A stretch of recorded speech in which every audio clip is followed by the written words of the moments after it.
Bienvenidos todos y todas a un episodio más de su podcast de temas teológicos, Faro Teológico. Les saluda su servidor Rodrigo Valdés y me encuentro en la cabina de radio ULS acompañado por el licenciado en Teología y máster en Estudios Bíblicos, Omar Flores, quien es el coordinador de la carrera de Teología de la Universidad Luterana Salvadoreña. Bienvenido, licenciado.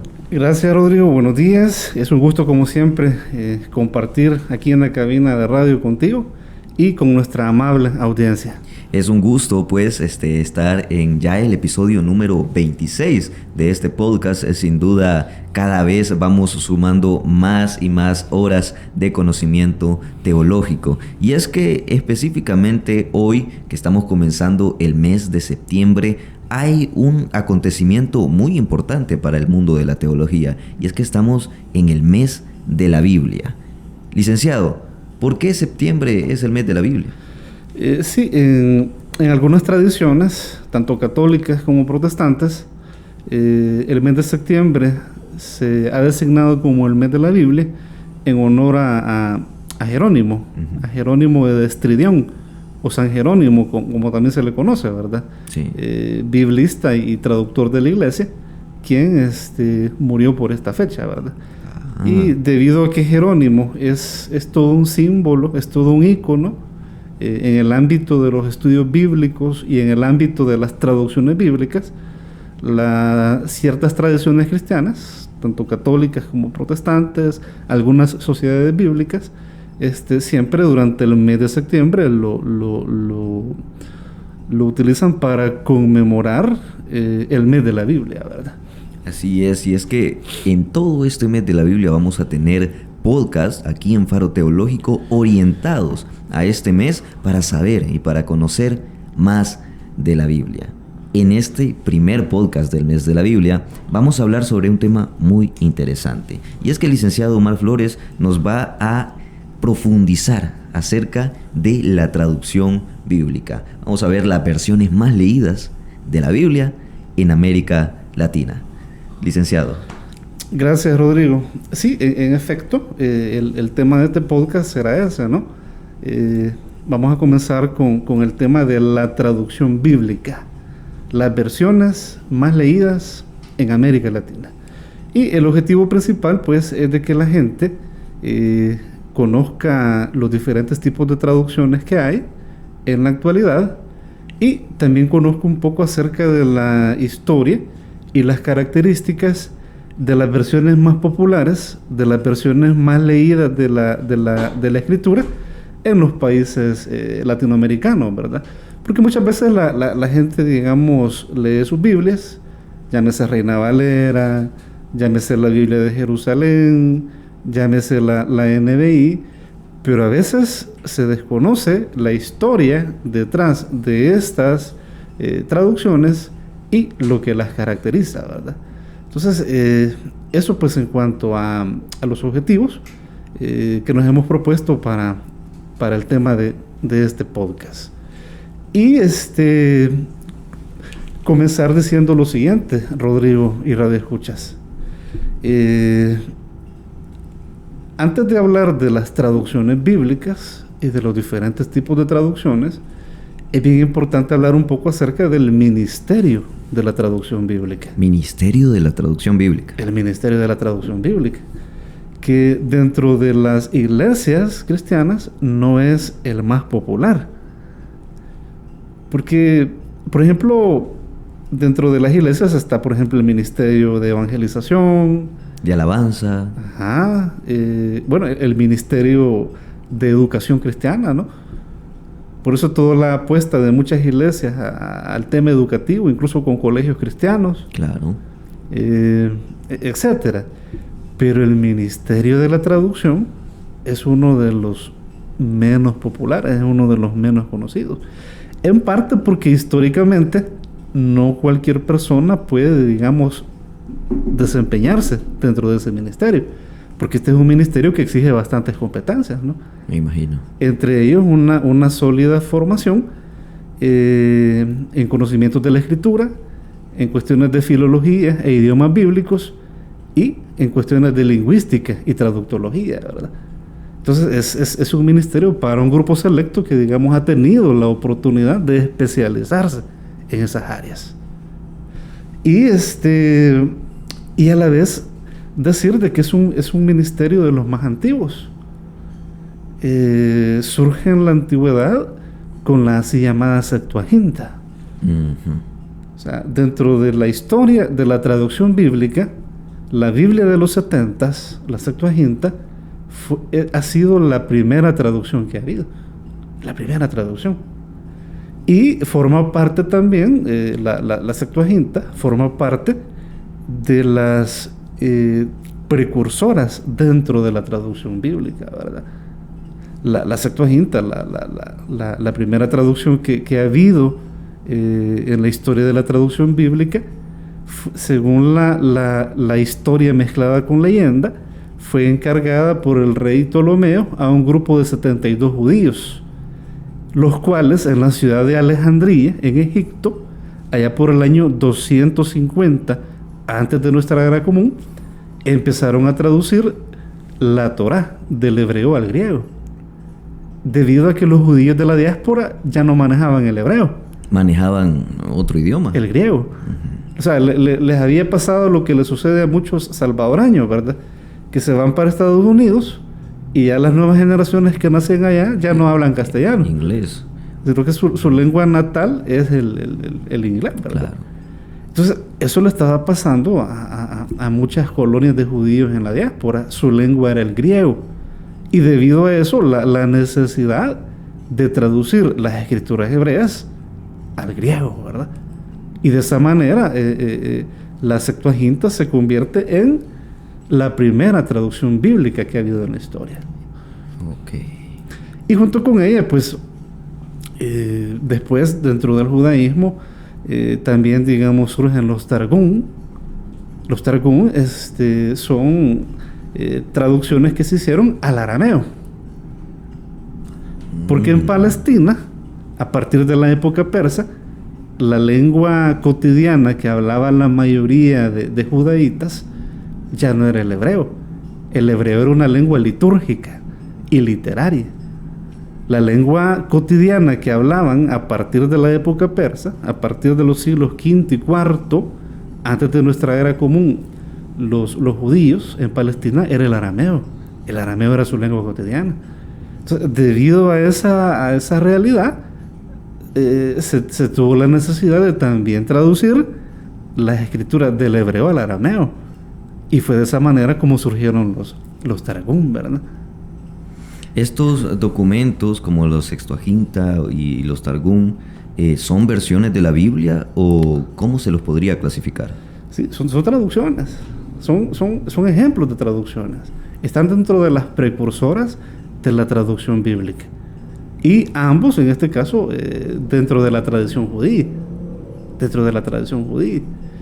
Porque cuando se habla de traducción, Rodrigo, estamos hablando del hecho de una transformación.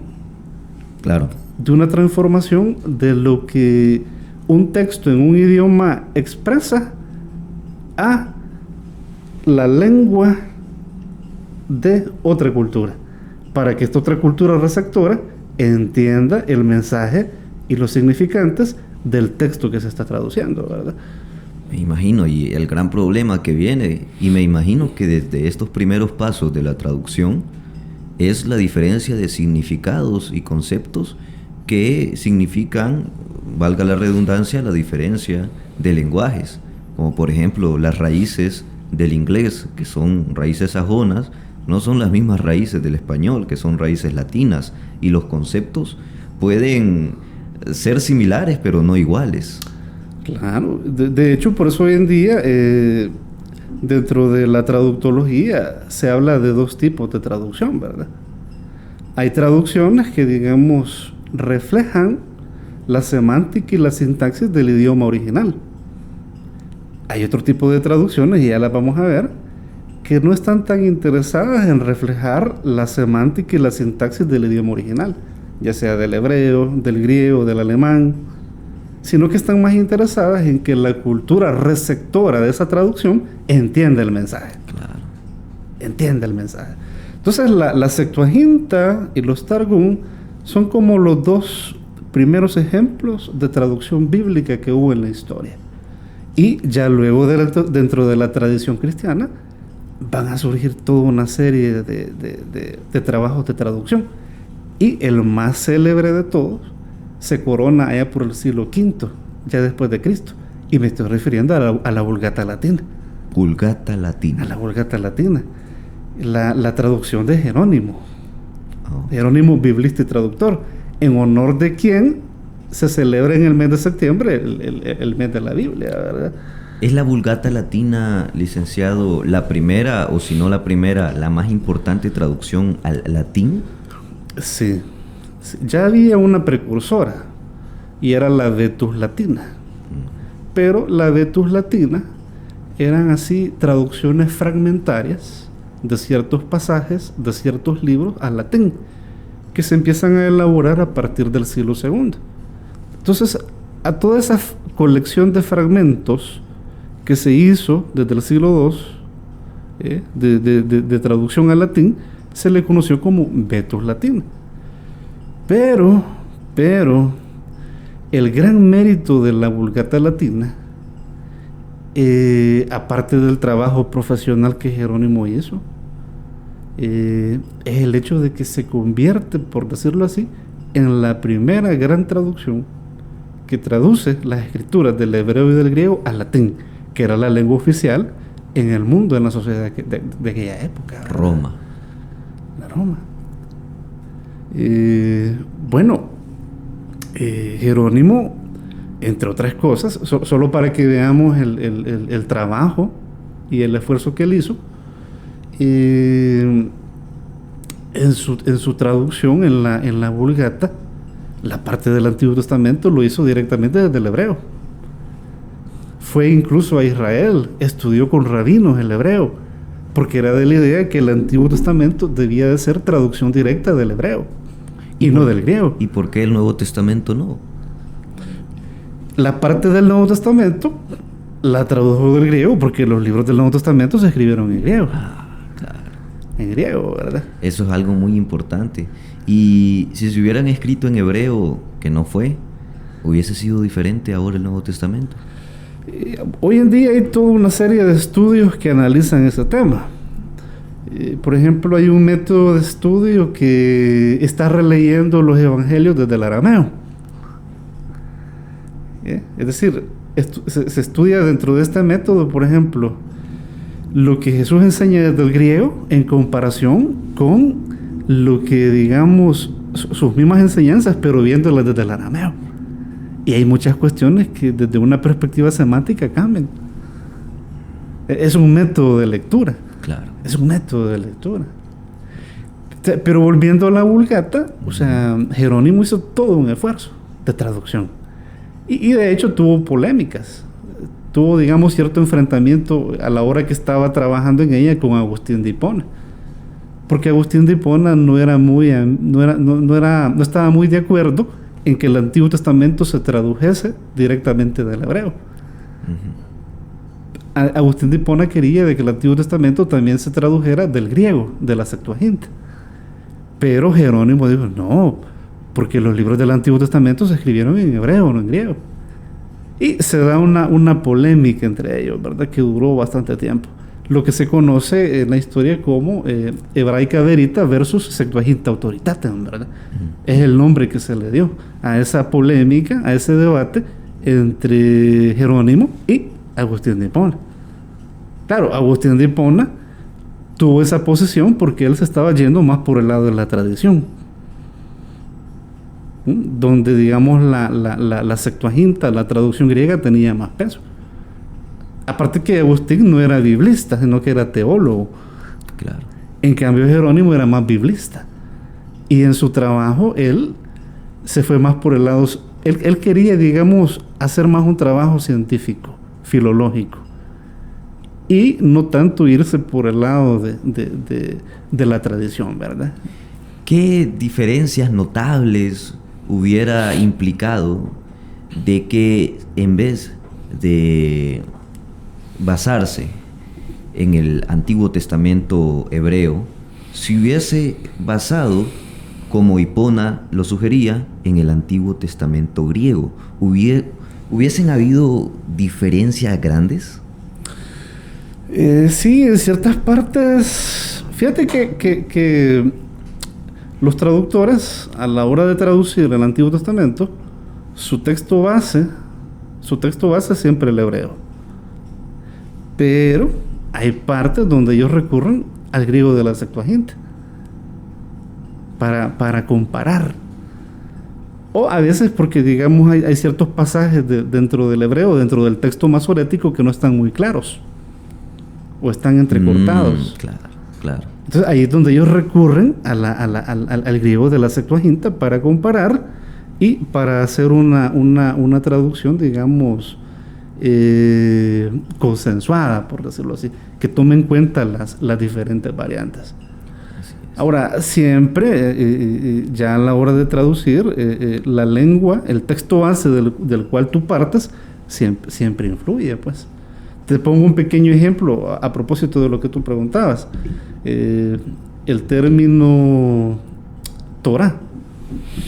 El término Torah es el nombre que los judíos le han dado a lo que dentro de la tradición cristiana se conoce como Pentateuco. Es decir, los primeros 5 libros de la Biblia, desde Génesis hasta Deuteronomio. Los judíos, desde la antigüedad, le han llamado a esa sección de la Biblia hebrea Torah. ¿Y qué significa la palabra Torah? Mucha gente la ha traducido como ley. Desde ahí surge la idea de la ley de Moisés. Claro. Pero la palabra Torah en hebreo no significa ley. No significa ley. El problema es de que cuando se hace la traducción al griego de la Septuaginta, el término griego con el que se traduce el hebreo Torah es la palabra griega nomos. Y nomos en el griego tiene un sentido de norma legal. Ya cambia el sentido semántico. De ley a norma. Pero Torah en hebreo no significa ley. No está refiriéndose a una normativa legal. Torah en el hebreo lo que significa es una enseñanza o instrucción. Es decir, toda una serie de enseñanzas o instrucciones para la vida. Es una pelea o un juego de sinónimos que de cierta manera los podemos considerar como similares, pero de que si lo vemos luego, cómo se van ampliando a lo largo de los años, podemos ver de que influyen mucho ese tipo de interpretaciones. No, y ese es un pequeño ejemplo a propósito de lo que tú preguntabas, de cómo influye a veces el hecho de traducir de un idioma o de otro, ¿verdad? Claro. Así es. Ahora bien, la Vulgata, tú preguntabas cuál es la importancia que ha tenido esa Biblia. Fíjate que la Vulgata latina de Jerónimo ha sido importante sobre todo por 2 cosas. Número 1, con la Vulgata se populariza el canon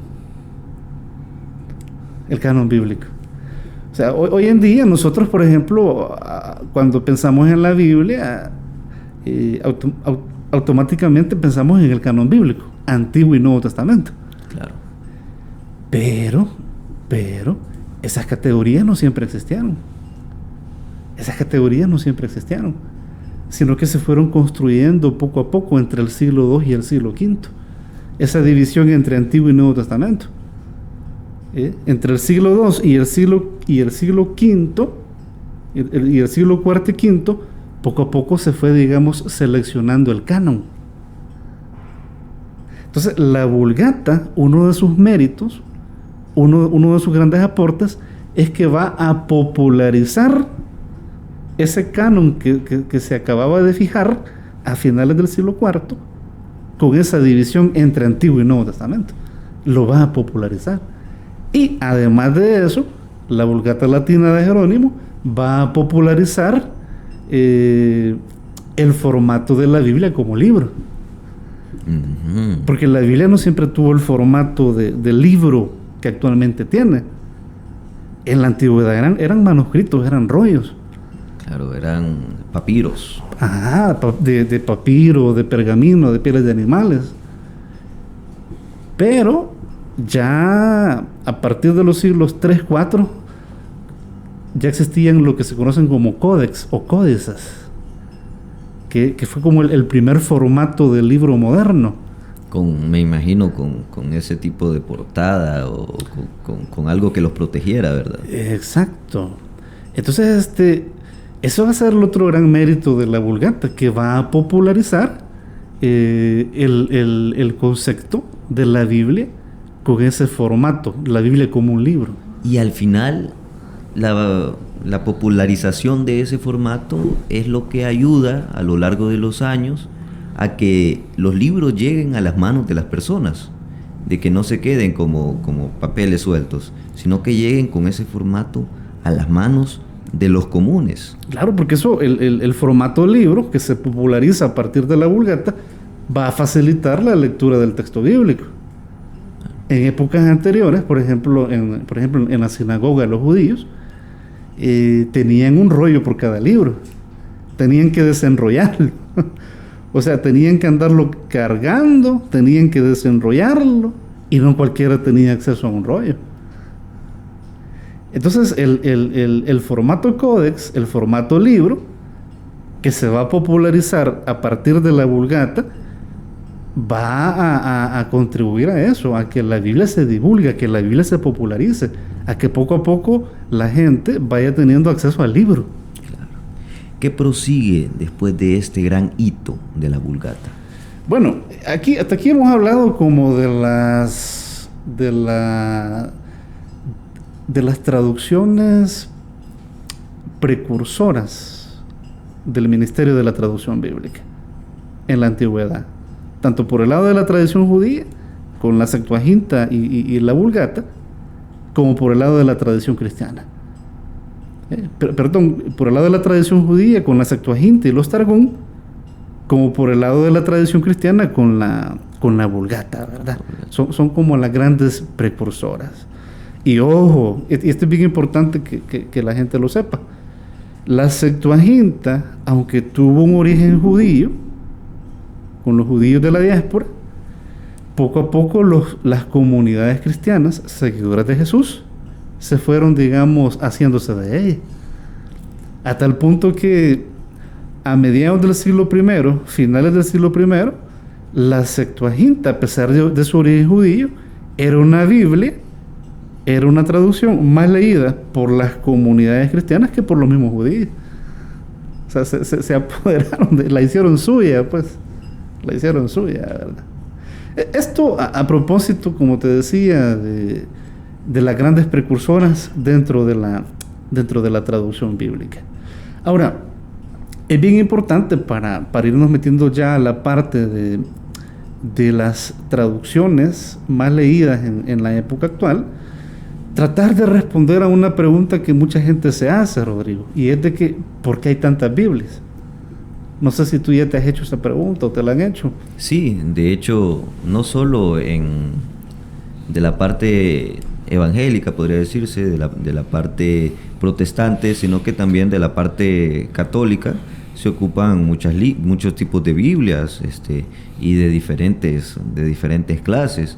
Y hay ocasiones en las que una Biblia es utilizada de forma más globalizada. Entonces, también me lo he preguntado. De hecho, yo le mencionaba fuera de micrófonos que antes, de pequeño, habían, campañas evangelizadoras de algunas iglesias cerca de mi comunidad, y de que yo prácticamente coleccionaba esos Nuevos Testamentos miniatura que regalaban.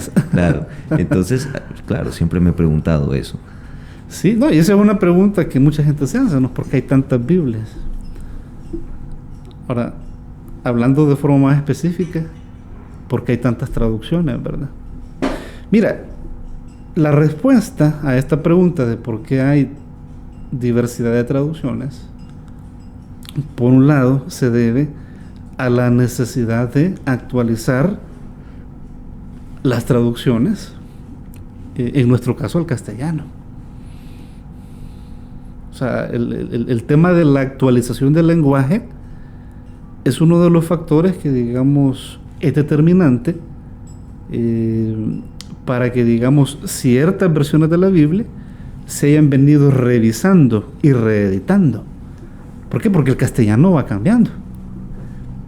Te pongo un ejemplo, la Reina Valera, que es la Biblia, digamos, más leída en el mundo evangélico latinoamericano. La Reina Valera. La primera Reina Valera, la Biblia del Oso, se terminó allá por el año 1569. O sea, en el siglo XVI.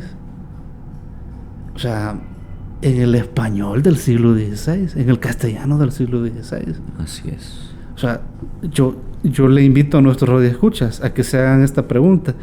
¿Qué hubiese pasado si nadie hubiese revisado y actualizado la Biblia del Oso? No la entenderíamos. No la entenderíamos. Pasaría lo que le pasó a muchos en la escuela cuando leían el Mío Cid. Claro, eso es un buen ejemplo. Con un castellano ya desfasado. Claro. ¿Por qué? Porque las lenguas han venido actualizando, se vienen actualizando. Se vienen actualizando desde diferentes áreas, ¿verdad? Entonces, debido a esa actualización de la lengua, es que se ha hecho necesaria la actualización y la revisión y reedición constante de las diferentes versiones que tenemos, ¿verdad? Eso por un lado, el tema de la lengua. Y por otro lado, y aquí vamos a conectar con algo que tú preguntaste hace un momento, ¿verdad? Y que ya lo mencionábamos de paso, es el hecho de que hay diversidad de traducciones debido a los diferentes tipos de traducción bíblica. Y aquí entramos ya a la parte de la tipología. En traducción bíblica, Rodrigo, se hablan de dos tipos de traducciones. Están, por ejemplo, las traducciones textuales o por equivalencia formal, y están las traducciones dinámicas o por equivalencia dinámica y funcional. Y algunos se preguntarán, ¿y en qué consisten? ¿Cuál es la diferencia entre la una y la otra? Cuando se habla de las traducciones textuales o por equivalencia formal, son aquellas traducciones hechas al castellano.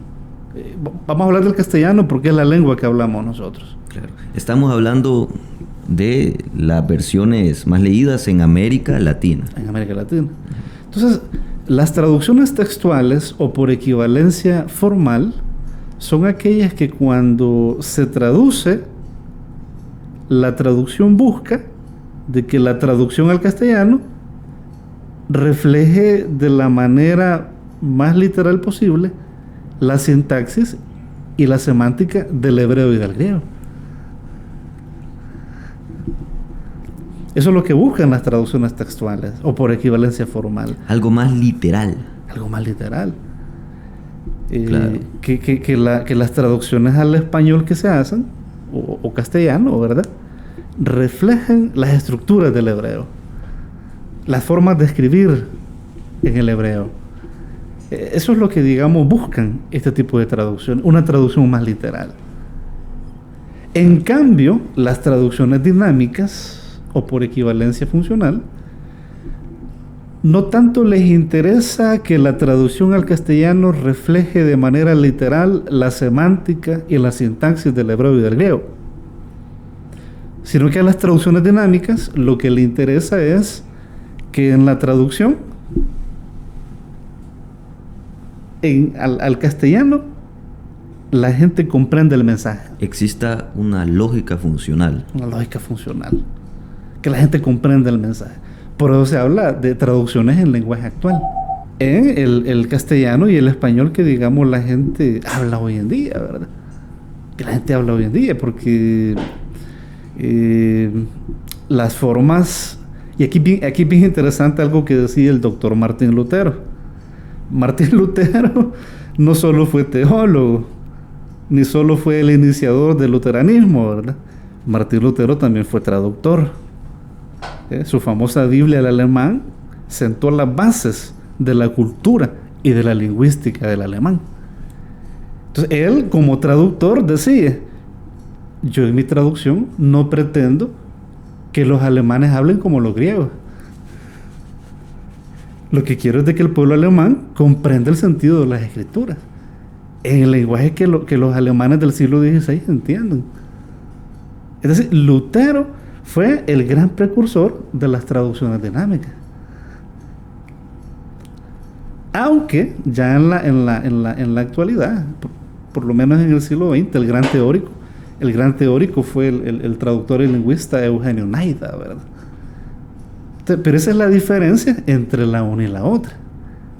Y déjame decirte además de que hay algunos traductores que incluso distinguen entre las traducciones por equivalencia dinámica y por equivalencia funcional. Okay. Hay algunos que las presentan como lo mismo. Iguales. Pero hay algo otros, como por ejemplo lo explicaba en uno de sus libros el doctor Luciano Jaramillo. Él decía, las dinámicas lo que buscan es que la traducción sea en el lenguaje del pueblo, en el lenguaje actual. En cambio, las funcionales, decía el doctor Luciano Jaramillo, son una mezcla de equivalencia formal y de equivalencia dinámica. Las funcionales son una mezcla de traducción formal o textual y de traducción dinámica. No todos hacen esa distinción, pero hay algunos, como el doctor Jaramillo, ¿verdad? Que fue un traductor muy influyente, que sí la hace en uno de sus escritos. Entonces, esto es bien importante conocerlo para que la gente comprenda también por qué hay tantas traducciones.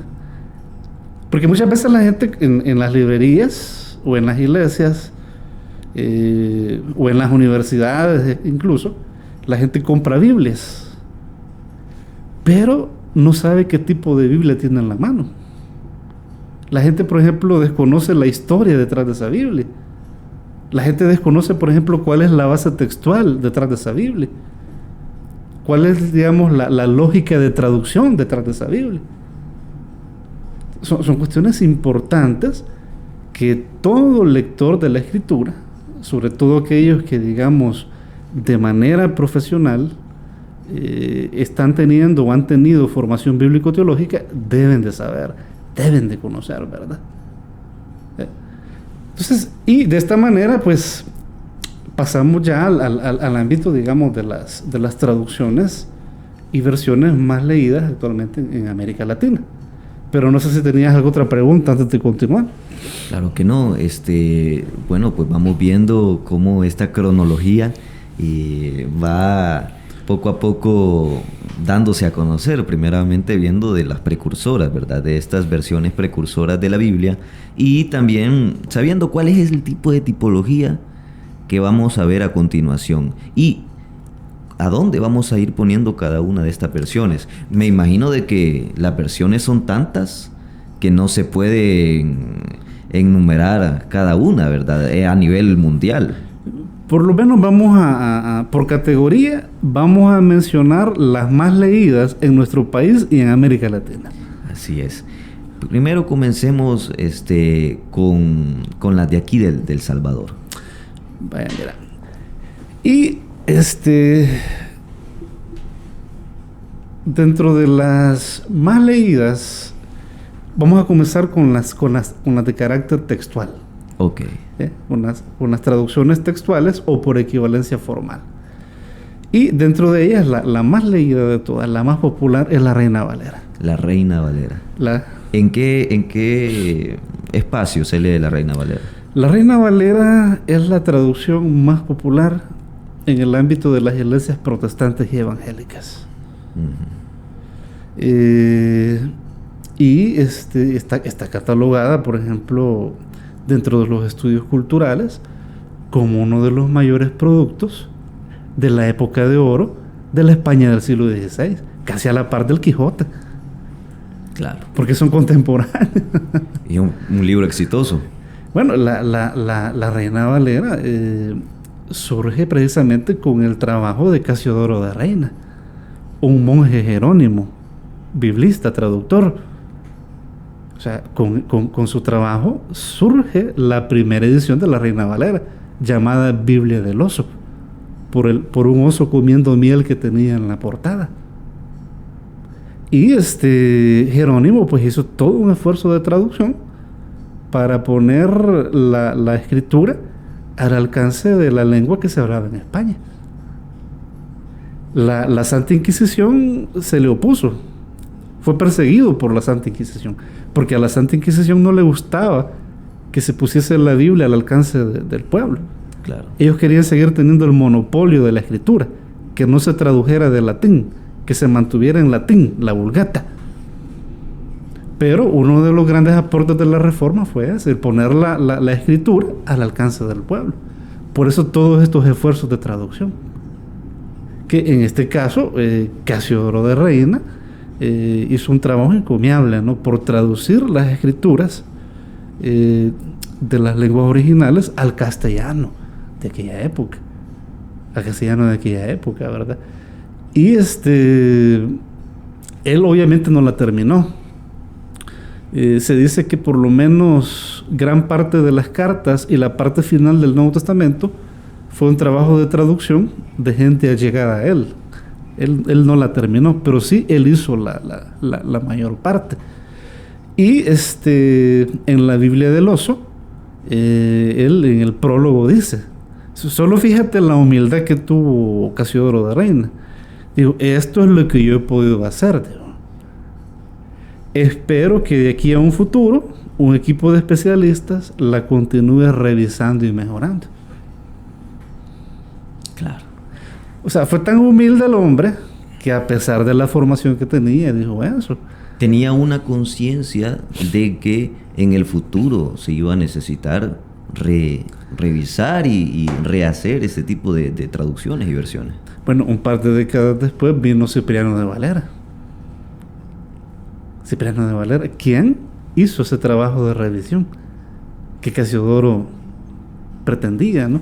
Claro, Casiodoro de Reina hizo la Biblia del Oso. En el año 1569 la terminan. Y década después viene Cipriano de Valera. Y Cipriano de Valera, como te decía, lleva a cabo ese trabajo de revisión, entre otras cosas porque Cipriano de Valera manejaba mejor el hebreo. Entendido. Y es por eso que esa Biblia, esa versión, se conoce como Reina Valera.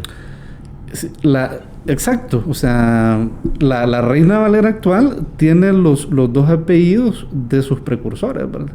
Casiodoro de Reina, Cipriano de Valera. Es la revisión de Valera a la Biblia del Oso. A la Biblia del Oso. Entonces, Cipriano de Valera es, por decirlo así, el primero que cumple con esa expectativa que Casiodoro de Reina se había planteado, ¿verdad? Porque como te decía, Cipriano manejaba mejor el hebreo que Casiodoro. Casiodoro manejaba mejor el griego. Porque Casiodoro, para la parte del Antiguo Testamento, él se basó sobre todo en la Biblia de Ferrara, que era una Biblia hecha por judíos sefardíes de España. Pero Cipriano, como manejaba mejor el hebreo, hizo una traducción, revisión directamente desde el hebreo, ¿verdad? Y de esa manera, pues, se le empieza a dar forma a la actual Reina Valera, ¿verdad? Que es una Biblia que se ha venido revisando, editando, hasta llegar a ser lo que en la actualidad es, ¿verdad? La más común, la más popular es la de 1960. Aunque la última que se ha editado es la Reina Valera contemporánea. Un trabajo del doctor, digamos, Alfredo Tepox, ¿verdad? Un trabajo dirigido por el doctor Alfredo Tepox. Aparte de la Reina Valera, que es la más popular, ¿verdad? Dentro del evangelicalismo latinoamericano, tenemos también la Biblia de las Américas. Por el lado católico, dentro de las Biblias de equivalencia formal, tenemos la Nácar Colunga. Nácar Colunga. Nácar Colunga. Siempre le ponen los apellidos de sus directores. Apellidos también. Sí. Perfecto. El gran mérito de la Nácar Colunga es de que es la primera traducción católica que de manera completa se hace de las lenguas originales al castellano. Se publica ya por los años 40 del siglo XX, la Nácar Colunga. Y tenemos una de las más prestigiosas en la actualidad, la Biblia de Jerusalén, que ya va por su 5ª edición. la Biblia de Jerusalén. La quinta edición es la última. La Biblia de Jerusalén, Rodrigo, de las Biblias textuales o por equivalencia formal, es una de las más prestigiosas. Es uno de los mejores trabajos de traducción que se ha hecho. Y la Biblia de Jerusalén se inicia con la escuela francesa, en el contexto de la Segunda Guerra Mundial. En ella estuvieron involucrados un grupo de eruditos católicos, entre ellos, por ejemplo, el destacable Roland de Vaux, biblista y arqueólogo, ¿verdad? Y a partir de la década del 60, a partir de finales de los 60, se hace la primera traducción al castellano, allá por 1968. Y a partir de ahí, pues, se ha venido revisando y se ha venido reeditando hasta llegar a la actualidad con la así llamada quinta edición, Biblia de Jerusalén, quinta edición, que es una Biblia altamente recomendable. Esta Biblia de Jerusalén, ¿en qué espacios se ocupa? La Biblia de Jerusalén, Rodrigo, es una traducción católica que obviamente se lee más dentro de los espacios de tradición católica, sobre todo a nivel académico. Pero en el ámbito protestante evangélico, con cierta formación académica, también es muy leída. Por ejemplo, dentro de la gente que estudia teología, aunque no sean católicos, es una Biblia muy consultada. Aparte de su traducción, debido a las notas y comentarios que trae, que te explican los textos desde la parte histórica, desde la filología, desde la crítica textual. Es una Biblia muy dedicada al estudio. Es una Biblia de estudio. Y una de sus características principales son los paralelos que trae. A la par del texto te pone los paralelos de ese texto en otras partes de la escritura. Es una de las cosas que la ha caracterizado, ¿verdad? Interesante. Y aparte de la Jerusalén, siempre por el lado católico tenemos la Cantera Iglesias, la Biblia Cantera Iglesias. Siempre el mismo patrón de ponerle los apellidos de las dos personas que estuvieron involucradas. Que estuvieron al frente, ¿verdad? Claro. Y la Biblia Cantera Iglesias es hija de la Beauvais Cantera. Pero la Cantera Iglesias es una traducción textual, traducción formal, hecha por biblistas, por eruditos católicos, y como Biblia de estudio es una de las mejores que hay también en la actualidad. Por dos cosas: por su traducción de los textos y también por su aparato crítico. Es una de las que en las notas trabaja mejor el tema de crítica textual, muy consultada por los académicos, la Biblia Cantera Iglesias. Y por último, dentro de las textuales o traducciones formales, también es de mencionar la así llamada Biblia textual, que sobre todo es una Biblia de estudio muy leída en el mundo evangélico. Se llama Biblia textual. Biblia textual. Acá en las librerías del país sobre todo circula la segunda y la tercera edición y el así llamado Nuevo Testamento textual. La cuarta edición ya surgió, se terminó hace un par de años, pero como que la casa traductora, por falta de fondos, no ha tenido la capacidad de divulgarla, ¿verdad? Entonces la mayoría en las librerías del país se ha quedado con la segunda y tercera edición. La cuarta edición no se ha popularizado, ¿verdad? Okay. Ahora, de ahí pasamos a la otra categoría, la de las traducciones dinámicas y funcionales más leídas en nuestros países de América Latina. Pero no sé si tenías alguna pregunta antes de continuar. Claro que no. Se va entendiendo perfectamente cómo ha estado esta cronología y de dónde provienen estas versiones de la Biblia. Exacto, Rodrigo. Ahora, dentro de las traducciones dinámicas y funcionales más leídas en nuestros países de América Latina, destacan, por ejemplo, número 1, la Dios habla hoy. Dios habla hoy. Sí, no sé si tú ya has escuchado de esta Biblia. No. La Dios habla hoy la menciona en primer lugar porque en América Latina, en castellano, es el primer trabajo de traducción dinámica. O sea, esta Biblia, la de Dios habla hoy, es el primer trabajo, la primera Biblia que se traduce desde la lógica esta de traducción dinámica y funcional. Una Biblia moderna. Moderna. Dirigida por Eugenio Naida, el lingüista y traductor Eugenio Naida, con un equipo de biblistas y traductores latinoamericanos, ¿verdad? La Dios habla hoy. Que, por cierto, es una Biblia ecuménica. Está aprobada para ser leída tanto en el mundo católico como en el mundo protestante evangélico. Tú la encuentras en las Sociedades Bíblicas Unidas a un precio bastante accesible. Incluso trae los deuterocanónicos también. Okay. Luego también es de mencionar la Nueva Biblia Española.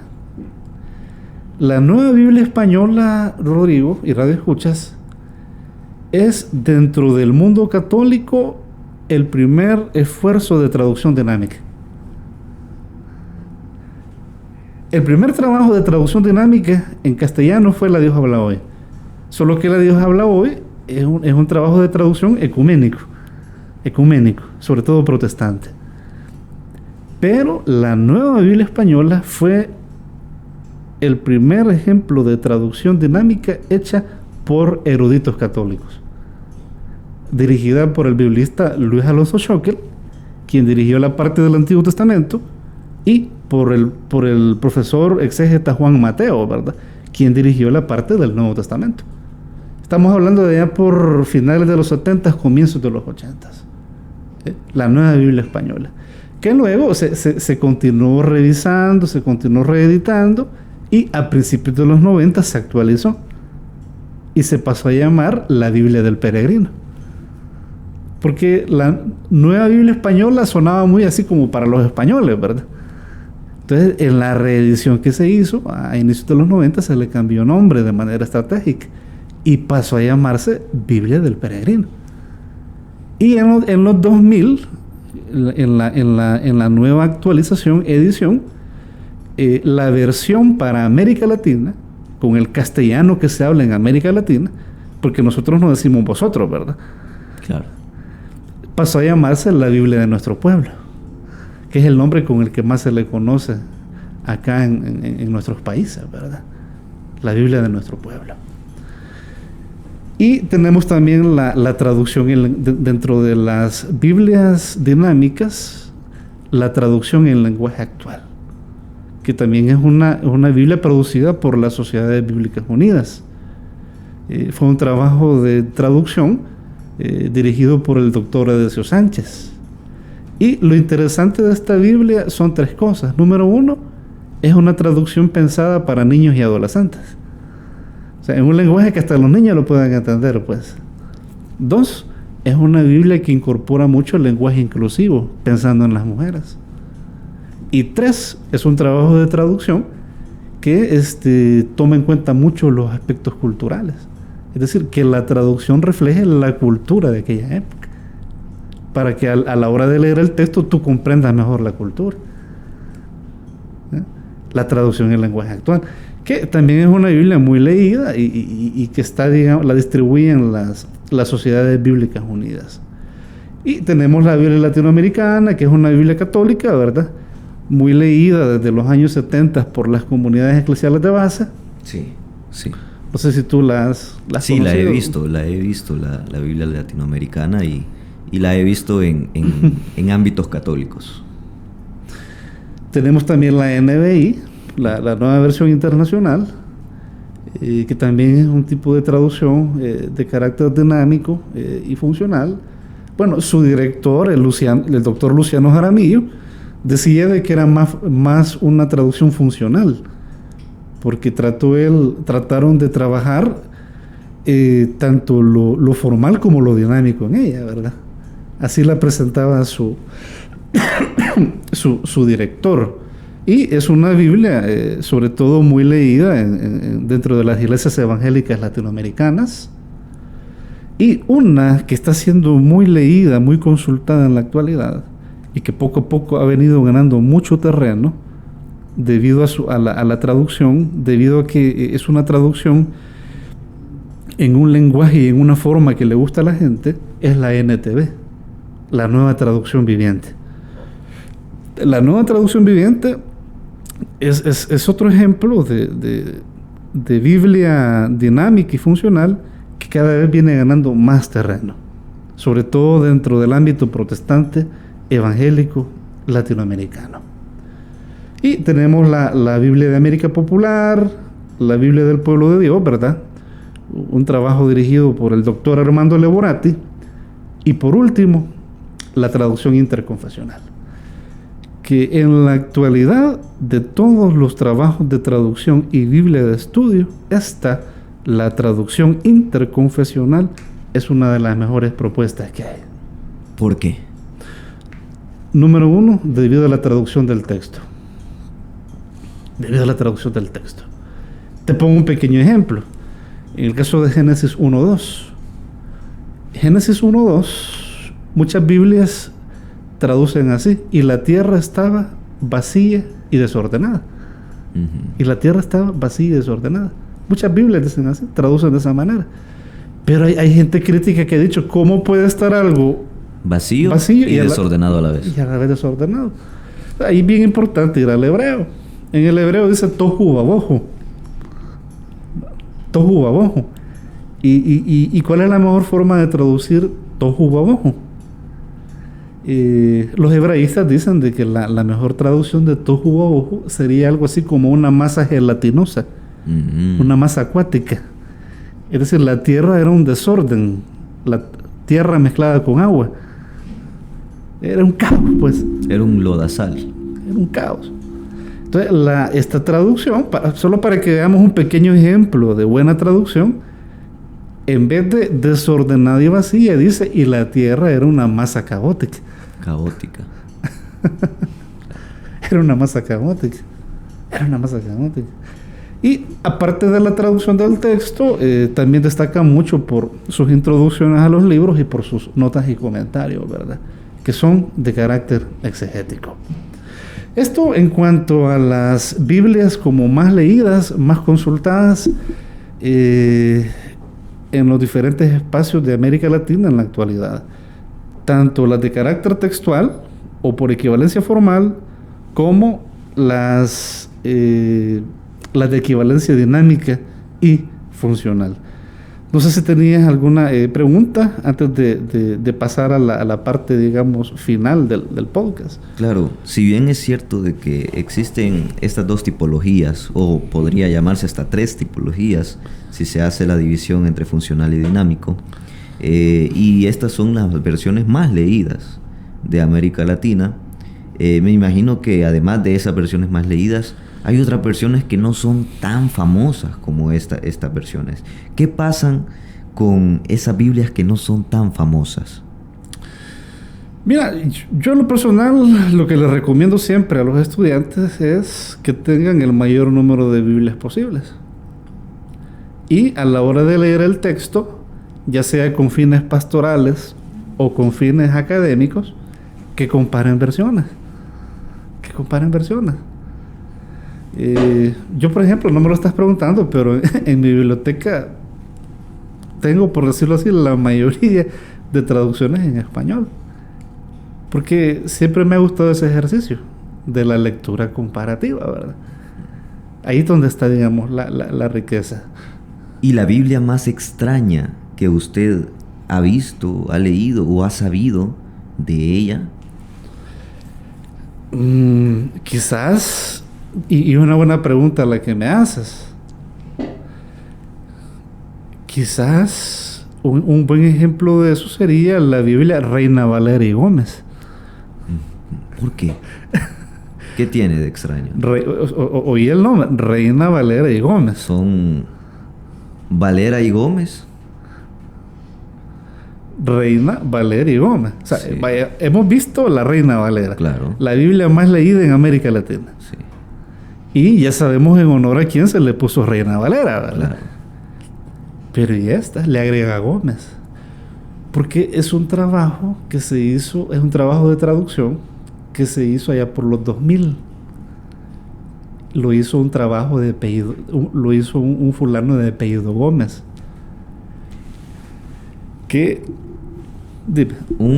Una persona que no se sabe, que no es muy famoso. No es muy famoso, no tiene mayores credenciales académicas como biblista y traductor, de dudosa credibilidad su manejo de los idiomas originales, pero fue tan atrevido que inició un proyecto de revisión de la Reina Valera desde su perspectiva, un trabajo individual de traducción, cuando las casas traductoras plantean de que en la actualidad, en la época contemporánea, no pueden haber trabajos de traducción de una sola persona.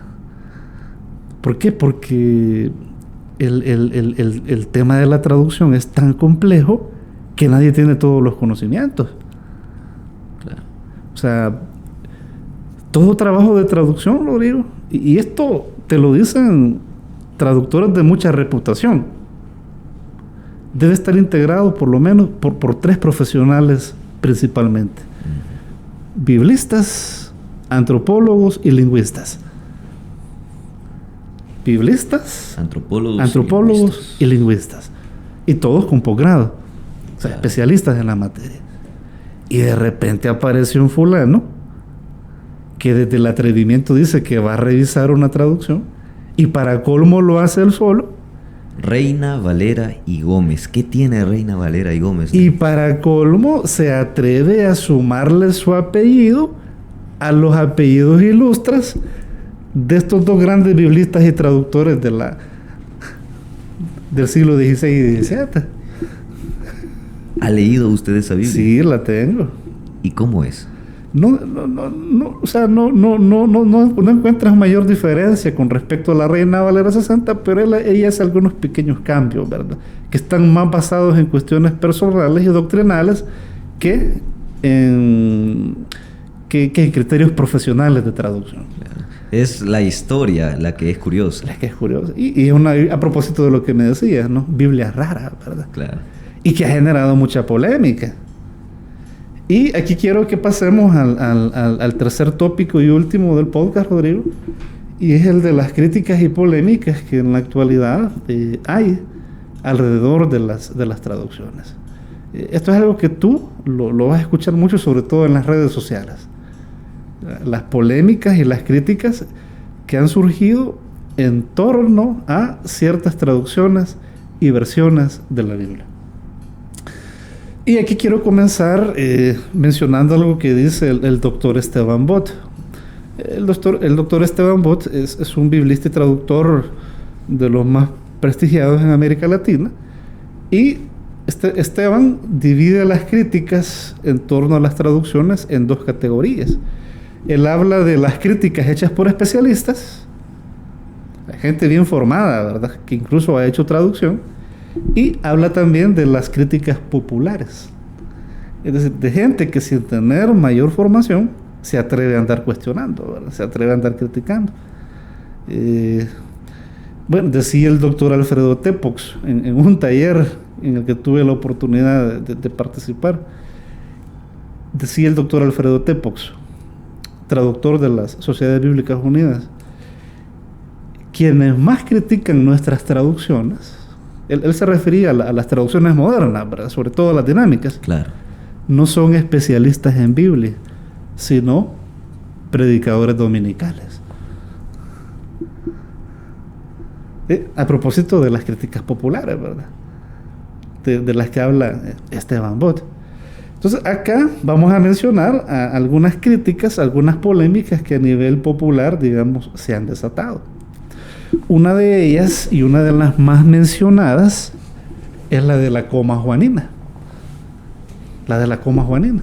La coma juanina, en exégesis del Nuevo Testamento, se le llama así al texto de Primera de Juan 5:7, que cuando uno lo lee en la Reina Valera, que es la Biblia más leída en el mundo protestante evangélico, el texto dice, porque, oí como dice, y quiero que me digas qué diferencia observas. Okay. La Reina Valera dice, Primera de Juan 5:7, porque 3 son los que dan testimonio en el cielo: el Padre, el Verbo y el Espíritu Santo. Y estos 3 son uno. Así dice la Reina Valera. Pero y como dicen la mayoría de traducciones modernas, incluyendo algunas que hemos mencionado. 3 son los testigos. Testigos. 3 son los testigos. Y bueno, iniciamos, 3 son los testigos. Y antes decía que 3 darán el testimonio. El Padre, el Verbo y el Espíritu Santo. Okay. Y ahora, estos 3 son uno. Y ahora 3 son los testigos. Y en las traducciones modernas solo dicen 3 son los testigos. ¿Hasta ahí? Hasta ahí. ¿Qué diferencia observas? No hay una descripción, no hay una explicación. Quizás alrededor de ese texto donde dice 3 son los testigos, y quizás antes o después se mencione algo sobre el Padre, el Verbo y el Espíritu Santo, o el Padre, el Hijo y el Espíritu Santo. Pero si no lo hay, si no hay una explicación posterior o pre, pues es algo difícil entenderlo. O sea, cualquier lector promedio, Rodrigo, ve la diferencia abismal. Sí. Entre la Reina Valera, que dice 3 son los que dan testimonio, y de ahí menciona la Trinidad, claro. El Padre, el Verbo y el Espíritu Santo. Se lo explica. Y estos 3 son uno. Y las traducciones más modernas, que no mencionan la Trinidad, sino que solo dicen 3 son los testigos. Hasta ahí. ¿Por qué? Mucha gente, cuando la gente, digamos, no ha tenido la formación bíblica profesional, lo primero que dicen es: me le quitaron a la Biblia. Me quitaron a la Trinidad. Me quitaron a la Trinidad. Esa es la reacción de la gente. Esta traducción no la lean, dicen, porque le han mutilado la palabra. La palabra de Dios. La palabra de Dios. Claro. Le han quitado a la Biblia. Y como este es uno de los versículos que dentro de algunas tradiciones católicas y evangélicas más utilizan para defender el dogma de la Trinidad, frente a los testigos de Jehová, por ejemplo, que no creen en el dogma de la Trinidad. Entonces, ¿cuál es la explicación? ¿Por qué la diferencia? La explicación se debe, Rodrigo, la diferencia se debe, y esto todos aquellos que han estudiado crítica textual lo saben, es de que la Reina Valera, en la parte del Nuevo Testamento, su base textual es el Textus Receptus de Erasmo de Rotterdam. Es decir, el texto griego elaborado por Erasmo de Rotterdam, el humanista del siglo XVI. Y Erasmo de Rotterdam, en su Textus Receptus, para componer ese texto griego, ocupó manuscritos tardíos de los siglos X, XI y XII, donde aparecía en 1 de Juan 5:7 la alusión esta a las 3 personas de la Trinidad. Porque ya en los siglos X, XI y XII el dogma de la Trinidad se había popularizado más. Pero, y aquí nos ayuda mucho la crítica textual, a lo largo del siglo XX se vinieron descubriendo toda una serie de manuscritos antiguos, muchos más antiguos que los que ocupó Erasmo. Estamos hablando de manuscritos de los siglos II, III, IV de nuestra era, donde en el texto de 1 de Juan 5:7 no aparece la alusión a estas 3 personas, sino que solo aparece el texto breve, que dice 3 son los testigos, o 3 son los que dan testimonio. Entonces, en crítica textual, Rodrigo, y radioescuchas, hay una regla que dice: cuando hay variantes como estas, uno debe de quedarse con la más corta. Y debe de priorizar los manuscritos más antiguos. ¿Por qué? Porque los manuscritos más antiguos, en teoría, están más cercanos al pensamiento y a la forma original del texto. Entonces, las traducciones modernas, en este caso, lo que han hecho es optar por la variante que aparece en los manuscritos de los siglos II, III y IV, donde no se alude a las 3 personas de la Trinidad. Es decir, que aunque dé la percepción de que sea una interpretación moderna, realmente es más ortodoxa de lo que pensamos. Sí, porque es parte del criterio de que se deben de priorizar los manuscritos más antiguos y la forma más breve del texto, donde todavía no se le ha incorporado el elemento dogmático, ¿verdad? Claro. Esa es como una de las muchas polémicas que hay. también hay polémicas que se han desatado por cuestiones comerciales. Porque tú sabes de que las casas traductoras funcionan con financiamiento. Claro. Bueno, todas las instituciones funcionan así, ¿verdad? Y han habido casos donde debido a lo comercial se ha impedido el hecho de que se haga una traducción leal al texto base. Algo que sucedió, por ejemplo, con la Reina Valera de 1995. Quien dirigió esa revisión de la Reina Valera 95, el doctor Plutarco Bonilla, él dice de que en Juan 1.1, que en la Reina Valera dice que en el principio era el verbo, y el verbo estaba con Dios y el verbo era Dios.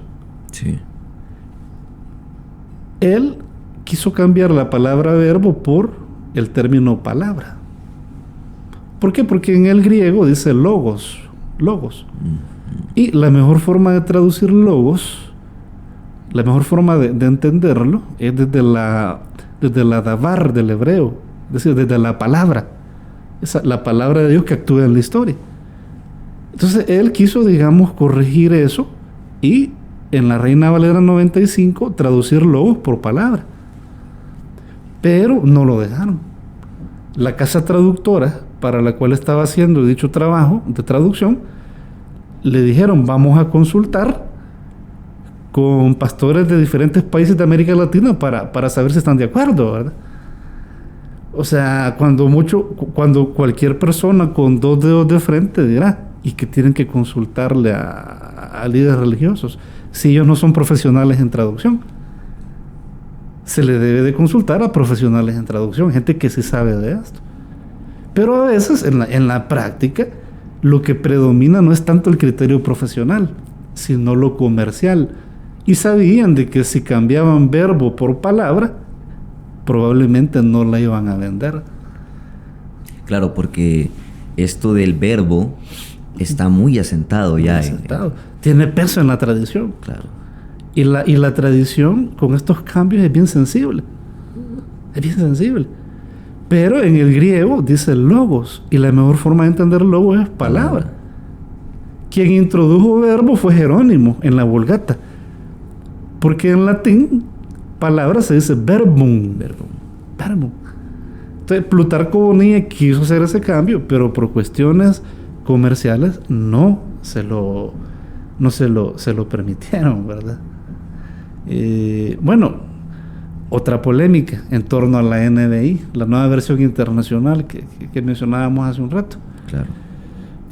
En torno a la NBI se han dicho 2 cosas. Número 1, que no es un trabajo de traducción hecho desde las lenguas originales, sino que es un trabajo de traducción del inglés al español. Y eso como que le quita, ¿verdad? Claro. Como que le quita. Y 2, la otra crítica que se le ha hecho es de que en esta traducción, participó una biblista lesbiana. No, y eso me imagino que... Claro, o sea, tú sabes que en el mundo de las iglesias conservadoras eso es chocante, ¿no? Uh-huh. O sea, que alguien así, digamos, participe en un trabajo de traducción bíblica, ¿verdad? Pero, esos son simplemente rumores. Gente que trabajó en la NBI, en la traducción al castellano, lo han desmentido. En primer lugar, la NBI para América Latina fue una traducción hecha directamente desde los idiomas originales.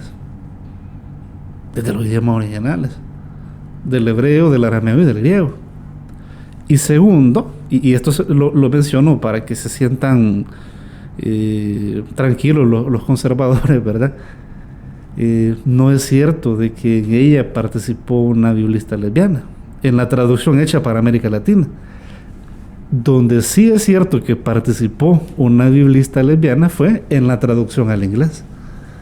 De igual manera, la orientación sexual de dicha biblista no afectó en absolutamente nada negativo en las traducciones que habrá hecho. Si lo hubiera hecho en español, no hubiera afectado absolutamente nada. Sí, porque para empezar, desde una perspectiva del reino de Dios, nosotros no tenemos que discriminar a nadie. Segundo, en este tipo de trabajos, lo que importa no es tanto tu orientación, sino tu formación profesional. Exactamente. Pero lo mencionamos porque son cuestiones que a veces la gente... Son polémicas adentro de este mundo. Adentro de este mundo, ¿verdad? Y para terminar, y esta es una de las últimas polémicas que se ha dado, hay muchas más, ¿verdad? Pero por cuestiones de tiempo, menciono esta, que es una de las últimas que se ha desatado, en torno a la Biblia de Jerusalén, quinta edición. Sí. ¿Y cuál fue? Mira, a ti y a mucha gente con formación académica le va a parecer risible, ridícula esta polémica. Pero tú sabes de que dentro de los sectores conservadores hay cosas que dan alergia, ¿verdad? La Biblia de Jerusalén, en ediciones anteriores, así como otras traducciones, en la parte esta de Mateo 4:19, decía: los haré pescadores de hombres. Así dicen muchas traducciones. Y así decía la Jerusalén hasta ediciones anteriores: los haré pescadores de hombres. Pero en la última edición, en la Jerusalén quinta edición, utilizando un poco el lenguaje inclusivo equilibrado, ¿verdad? Claro. Sin caer en esos extremos de mucha gente que se va a los extremos también, ¿verdad? No, desde un lenguaje inclusivo equilibrado, en su traducción ya no dice los haré pescadores de hombres, sino que dice los haré pescadores de personas. Decime, ¿qué de malo tiene eso? Claro, absolutamente nada.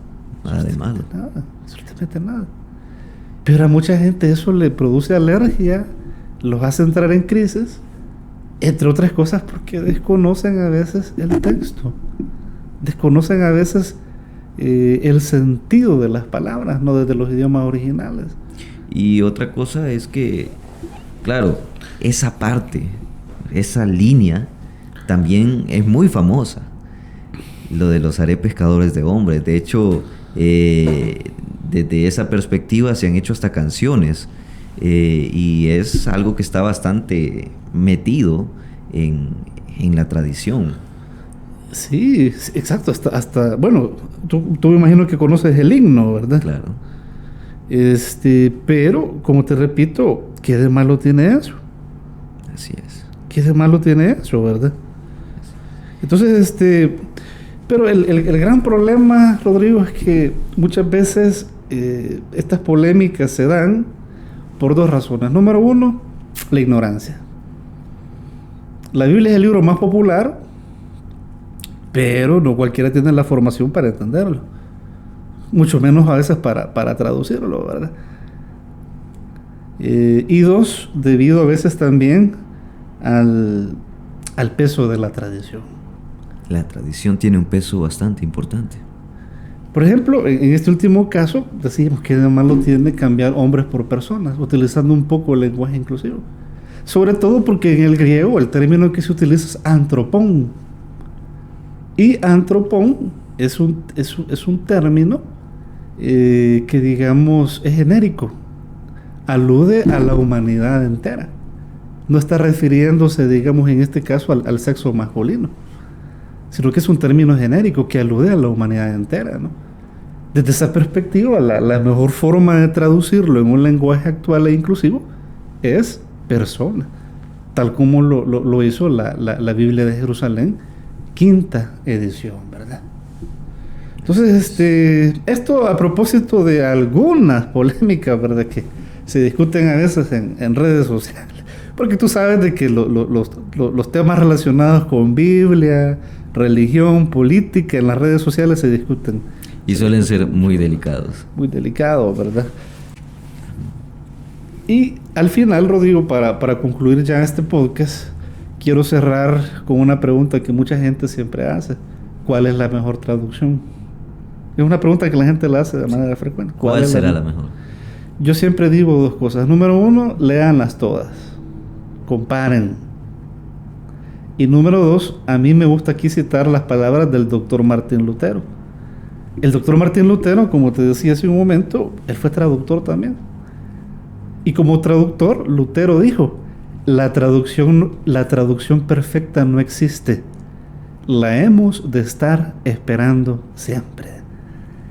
Es decir, toda traducción siempre tendrá pros y contras, porque son trabajos humanos, hechos por personas, de carne y hueso.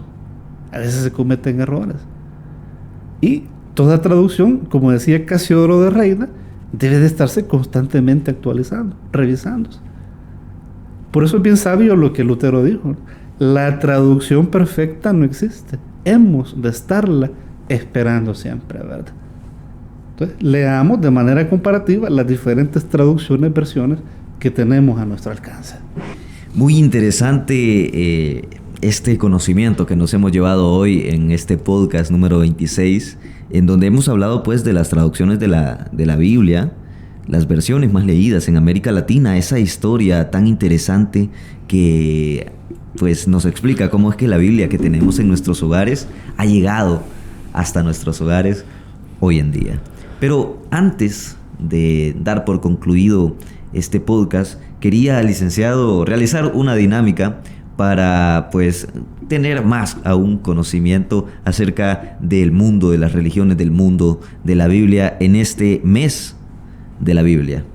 Quería preguntarle, le voy a ir dando como una lista, un listado de expresiones religiosas y usted me va a ir respondiendo cuál es la versión de la Biblia más famosa en cada una de estas expresiones. Comenzamos con evangélicos. Mira, dentro de los evangélicos, ya sea pentecostales, bautistas, centroamericanos, ¿verdad? Elín, etcétera, la más leída es la Reina Valera. Reina Valera. Adventistas. Los adventistas, por lo menos en América Latina, han leído también la Reina Valera, sobre todo la del 60. Pero en el 2000, las sociedades bíblicas les hicieron una edición propia, que es la Reina Valera del 2000, ¿verdad? Luteranos. Los luteranos, así como otras iglesias históricas, ¿verdad? En el tema de lectura de la Biblia son bastante ecuménicos. Leen la Reina Valera, leen la Biblia latinoamericana, la Biblia de nuestro pueblo, leen diversidad de Biblias por el ecumenismo, ¿verdad? Testigos de Jehová. Los testigos de Jehová tienen su traducción propia, la así llamada traducción al Nuevo Mundo de las Sagradas Escrituras, ¿verdad? Donde ellos a la hora de traducir, algunos aspectos los han traducido bien, pero hay otras áreas donde han introducido también elementos doctrinales, ¿verdad? Mormones. Los mormones, por lo menos en Estados Unidos, a la par del libro de Mormón, han leído la King James. Y en América Latina, a la par del libro de Mormón, han leído, digamos, un poco la Reina Valera, aunque creo que están trabajando en una versión propia, ¿verdad? Y por último, ¿cuál es la Biblia que más leen los católicos? Mira, dentro de la tradición católica, por lo menos en América Latina, a nivel popular, las dos más leídas son la latinoamericana y la Biblia del peregrino o Biblia de nuestro pueblo. Y a nivel académico, la Biblia de Jerusalén. Perfecto. Bueno, pues es un tema bastante interesante. La Biblia en sí es el libro más famoso de todo el mundo, el más exitoso de todo el mundo. Todos y todas sabemos de que existe un libro llamado Biblia. Este es el primer podcast de este maratón de podcast que vamos a tener en todo el mes de septiembre, pues en el marco del mes de la Biblia. En este primer podcast hablamos sobre la traducción bíblica, las versiones más leídas en América Latina. Nos acompañó el licenciado en Teología y máster en Estudios Bíblicos, Omar Flores, quien es el coordinador de Teología en la Universidad Luterana Salvadoreña. La licenciatura en Teología de la Universidad Luterana Salvadoreña ofrece un plan de estudio actualizado en donde usted, persona que nos está escuchando, puede empezar un mundo profesional, un mundo en la teología profesional académica aquí en la ULS. licenciado. Sí, gracias Rodrigo. Sí, les invitamos como siempre a todos nuestros radios escucha, ¿verdad? Ya sean pastores, sacerdotes, gente profesional que ya tiene una carrera pero que quiere estudiar teología, y para todos los interesados en general, de que vengan, se inscriban en nuestra carrera. El pensum actual, el programa actual de la carrera, como decía Rodrigo, es nuevo, es reciente, se aperturó hoy en enero, y es un pensum que busca darle al estudiante una formación integral en las diferentes áreas del saber, en el área bíblica, a propósito de los temas que hemos tratado este día, ¿verdad? En el área teológica, en el área pastoral, y por supuesto también una sólida formación en el área filosófica, ciencias sociales e investigación, ¿verdad? Perfecto, y es que la invitación está hecha para que usted, persona que nos está escuchando y que tenga un gran apetito por el saber teológico, pueda acercarse a la Universidad Luterana Salvadoreña para empezar este reto, esta carrera en licenciatura en teología. Hemos estado aquí en la cabina de Radio ULS en el episodio número 26 de su podcast Faro Teológico. Les ha saludado Rodrigo Valdés, su servidor, y nos vemos en el próximo episodio, el número 27, siguiendo con el mes de la Biblia, aquí en Radio ULS. Muchas gracias.